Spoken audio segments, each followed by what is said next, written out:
waxaan aad iyo aad u soo dhaweynaynaa madaxweyne Saciid Dani madaxweynaha Puntland iyo wafdiga uu hogaaminayo xubnaha golaha shacabka ee dawladdaas oo aan filayo intii aqalkani dhisnaa inuuna madaxweyne Saciid imanin magaalada Xamar oo ay tahay maanta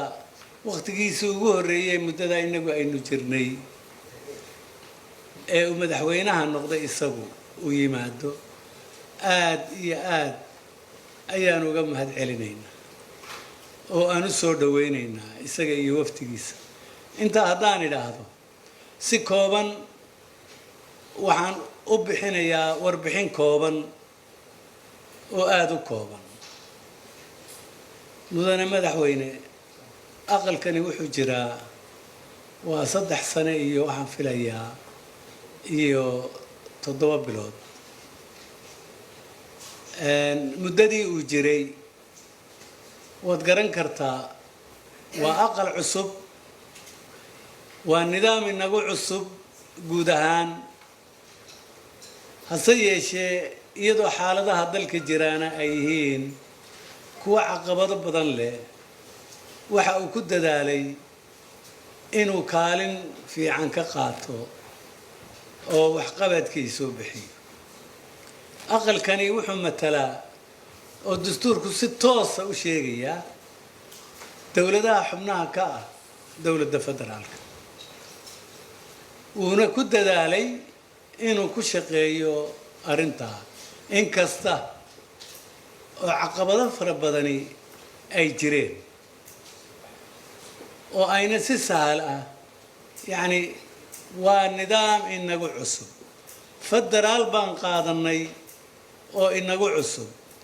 dawlad kasta oo adduunka oo federaalihi waa qasab inay 2 aqal yeelato oo waliba 2 aqal uu mid toos mas'uul uga yahay dawladaha xubinta ka ah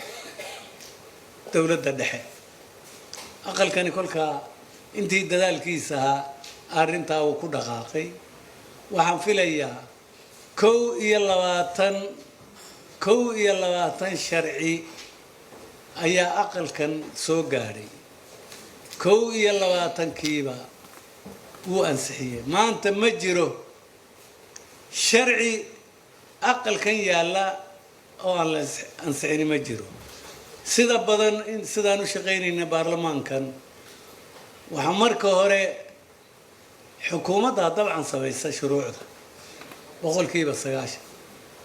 kama maqna in aqal kastaaba uu sharci soo sameeyo dalkan uu arko inay waxtar u tahay marka xukuumaddu inta badan annaga shuruucda naguma soo bilowdo inkastoo wax diidaya ayna jirin laakiin sharci kasta wuxuu ka soo bilaabmaa golaha shacabka marka ay ansixiyaan ayay noo soo gudbiyaan annaguna markaasaan ka howlgalnaa laakiin ilaa maanta inta sharciga naga soo gaartay 21 sharci weeye 21 kiiba waa ansixinay uu naga gudbay waliba sharciga waxaanu ku celinaa annagu kolkaanu dhammayno golaha shacabka oo micnaheedu yahay iyaga ayaa u gudbiya madaxweynaha si uu madaxweynuhu u saxeexo looguna gudbiyo faafinta rasmiga ah sharci si uu u noqdo ilaa kolka hore sharci qabyaa weeye intuu ku jiro baarlamaanka ama aqal sare ha ahaado ama golo shacbi ha ahaadee waa sharci qabyo ah marka uu madaxweynuhu saxeexo ee uu faafinta rasmiga ah galo ayuu yahay sharci uu noqonaya marka intaa waxaan kaga baxayaa yani marka hore yani aqalkani muddadii uu jiray yani hawluhu qabtay waxaa ka mid ah khilaaf jiray dawladda xukuumadda dhexe iyo dowlad goboleedyada aqalkani wuu isku dayay inuu khilaafkaa xalliyo wuu isku dayay dowlad goboleedyada waxaan u dirnay wufuud dowlad goboleed kasta aan ku weydiinayno su'aal odhanaysa markii ay samaysteen madashii aan leenahay oo yidhaahdeen wada shaqayntii xukuumadda dhexe waa hakinay waa joojinay maxaa idinku kallifay inaad sidaas samaysaan waxaan u dirnay wufuud dowlad goboleed kasta wafdi baan u dirnay way keeneen laakiin waxaan ka xumahay arrintaasi ma dhaqan gelin ma fulin ma ay fulin waa arrin yani taagan oo halkaa waxaa ka soo baxaya laba meelood labadaba aqalkan yani xukuumadda dhexe amaan idhaahdo xukuumadda dhexe garawsho sidaas ma ay siin dowlad goboleedkuna ma ay siinin oo ma ay baawargarayn waxaanan maanta aad adigu nala joogto aan soo jeedinayaa arrintaasi aqalkan hadda waa bilow kan hadda aanu joognaa wakhtigiisii waa gebagaba wuu dhammaaday laakiin mustaqbalka haddii aynu mar ahaanayno federaal waa lagama maarmaan aqalkani inuu doorkiisa qaato ood aqoonsataan ood imbaawargaraysaan lagama maarmaan weeye waxaan isleeyahay waxoogaa dhibaatooyin yaryari way jiraan oo ah annaga iyo golaha shacabka khilaaf yar baa yaalla khilaafkaasi waa maxay salkiisu khilaafkaas salkiisu waxa weeye يعني شرعي بان ربنا إنه صعد لكن دينع كله واحد مدة شرعي أنا قدر انتاسي أيرتاي وهذا شروع بي أنصحيين ويكعنتكو هيان نومي سوق بن وحاو السببا ولا شيء قضب كأفرتن إيه تضبا الدستور كان oo odhanaya sharciga doorashada iyo axsaabta iyo diiwaangelintooda waxaa xeer ka soo saaraya golaha shacabka xaq bay u leeyihiin ma diidanin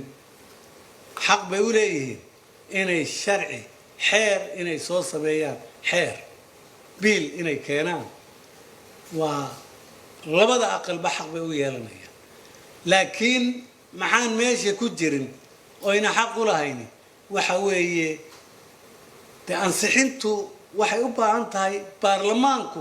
sharci kasta oo la sameeyo oo qabiya baarlamaanka ansixiya baarlamaanka Soomaaliduna waa laba aqal marka arinta ay istuseen guddoonka aqalkaas waxaad moodaa samayntii ay soo diyaarinayeen sharciga wuu siinayaa dastuurku laakiin meesha gafku ku jira waxa weeye de sharciyeyntiisii keligood ma laha labada aqal baale baarlamaankaale baarlamaankuna wuxuu ka kooban yahay laba aqal ayuu ka kooban yahay arrintaasi waxaan rabnaa in garawsho lala yimaado oo ay noqoto haddii xeer oo labada aqal mid soo sameeyo xeerkaasi qabyo weeye ansixintiisu waxay u taallaa labada aqal mid gaara uga taalo taana intaasaan kaga baxaya ma yani waxa weeye madaxweynuhu oo ballan buu leeyahay wakhtiga inaan baaqaamino ayuu u baahan yahay loo baahan yahay waxa weeye hadda waa bilow waxa kaliya ee aqalkani uu rabaa waxa weeye si wada jir ah dadka Soomaaliyeed gaar ahaan siyaasiyiinta maanta halka hore joogta guud ahaantood hadda ka horna waynu soo jeedinay aqalkani wuu soo jeediyey